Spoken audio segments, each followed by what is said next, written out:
दोस्तों पूरी खबर बताते हैं। सबसे पहले मैं बताऊं दोस्तों, ये जो खबर है ईटीवी भारत राजस्थान समाचार चैनल के ऑफिशियल ट्विटर हैंडल से ली गई है। खबर का हम लिंक भी आप लोगों को प्रोवाइड करा देंगे, या फिर आप लोग हमारे टेलीग्राम चैनल पर इस खबर को डिटेल्ड में एक पीडीएफ फाइल के रूप में भी देख सकते हैं। तो ये ईटीवी की खबर है, आज ही की खबर है।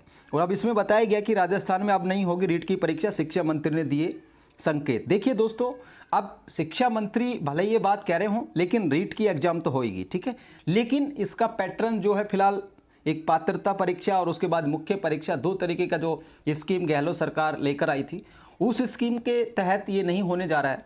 अब यहाँ पर संभवतः एक परीक्षा करवाई जा सकती है और उसके आधार पर ही जो है ये शिक्षक बनना शुरू होंगे।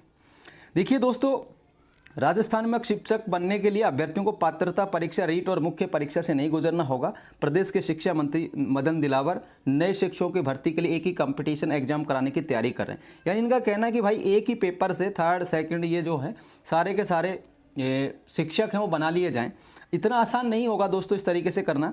और ये यहाँ पर देखिए, सरकारी स्कूलों में शिक्षक बनने का ख्वाब देख रहे प्रदेश के युवाओं को 2 वर्षीय 4 वर्षीय बीएड इंटीग्रेटेड दाखिले के लिए पहले पीटीटी का एग्जाम देना होता है, उसके बाद बीएड कोर्स, फिर रेट एग्जाम और आखिर में मुख्य परीक्षा पास करके स्कूलों में शिक्षक बनने का सपना पूरा होता है। लेकिन इस प्रक्रिया में अभ्यर्थियों के कई साल निकल जाते हैं और सफल होने वाले अभ्यर्थियों का प्रतिशत भी 10% होता है, बाकी 90% अभ्यर्थियों को मायूसी ही हाथ लगती है। ऐसे में शिक्षा मंत्री ने कहा है कि अभ्यर्थियों का समय खराब ना हो, इस उद्देश्य से एक प्लान तैयार किया जा रहा है, जिसके तहत छात्रों को रीट की परीक्षा देनी होगी और ना ही कई साल बर्बाद करने होंगे। ना तो रीट की परीक्षा देनी होगी, ना ही साल बर्बाद करने होंगे। बीएड से पहले ही एक मुख्य परीक्षा देकर अपना भविष्य तय कर सकेंगे। यानी ये कह रहे हैं कि बीएड करने से पहले ही एक एग्जाम करवा लिया जाएगा, ठीक है। और ईटीवी भारत से बातचीत में इन्होंने बताया उनका जो प्लान है उसके अकॉर्डिंग युवाओं के 5 साल बर्बाद ना हो। पहले उन्हें बीएड के लिए प्रतियोगी परीक्षा, फिर बीएड करनी होती है, फिर रीट की मेंस एग्जाम, तब जाकर नौकरी मिलती है। जितने लोग बीएड करते हैं सभी को नौकरी नहीं मिल पाती। लेकिन एक काला सच ये भी है साथियों, अगर ये इस तरीके की व्यवस्था भी कर लेंगे तो भी सबको नौकरी मिलना टेक्निकली तौर पर, कानूनी तौर पर संभव नहीं होगा। अब दोस्तों इसके लिए उन्होंने बताया है कि यदि बीएड किए बिना अभ्यर्थी परीक्षा में भाग लेगा तो परीक्षा में सफल होने पर उसे बीएड करने के लिए समय दिया जाएगा।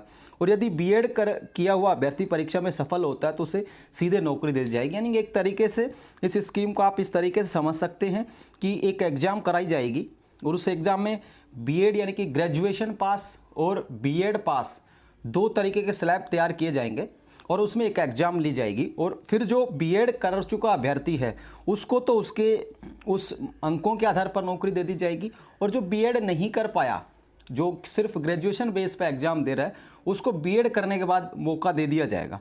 ये तरीके से व्यवस्था है। लेकिन इसमें भी देखिए दोस्तों, अगर मान लो 2 साल अगर बीए पास अभ्यर्थी से ये लोग एग्जाम लेंगे और एनसीटी की जो गाइडलाइन है कि टीचर बनने के लिए उसे बीएड करना जरूरी है या बीएसटीसी करना जरूरी है, तो वो चीज़ें भी यहाँ पर अटकेंगी। तो मुझे लगता है लीगली तौर पर ये चीज़ें संभव नहीं है, लेकिन सरकार चाहे तो कुछ भी संभव है, ठीक है दोस्तों। उन्होंने स्पष्ट किया है शिक्षा मंत्री ने कि बीएड से पहले एक कॉम्पिटिशन एग्जाम होगा। इस कॉम्पिटिशन एग्जाम की मेरिट, ग्रेड और विषयवार बनाई जाएगी। इस एक कंपटीशन एग्जाम से क्लियर हो जाएगा कि अभ्यर्थी शिक्षक बनेगा या नहीं। हालांकि इसके लिए लीगल राय ली जाएगी, एक्सपर्ट से भी बातचीत कर रहे हैं। सबके बातचीत करने के बाद जो न्याय संगत होगा वो कदम उठाया जाएगा, ताकि नियमों के उल्लंघन की बात कहकर कोई कोर्ट स्टे नहीं ले पाए। तो दोस्तों अभी ये चीज़ें चल रही हैं फिलहाल, ठीक है। यानी कि अगर ये कुछ भी नहीं होता है तो यहाँ पर रीट की जो है ये 2 एग्ज़ाम की जगह एक एग्ज़ाम। लेकिन अगर मेरा व्यू माने, अगर मैं अपने अनुभव के आधार पर इस बात को बताऊं, तो मुझे लगता नहीं है कि इतनी चीज़ें आसान होंगी। और 2 जो पेपर स्कीम है वो मुझे लगता है कि बेस्ट है।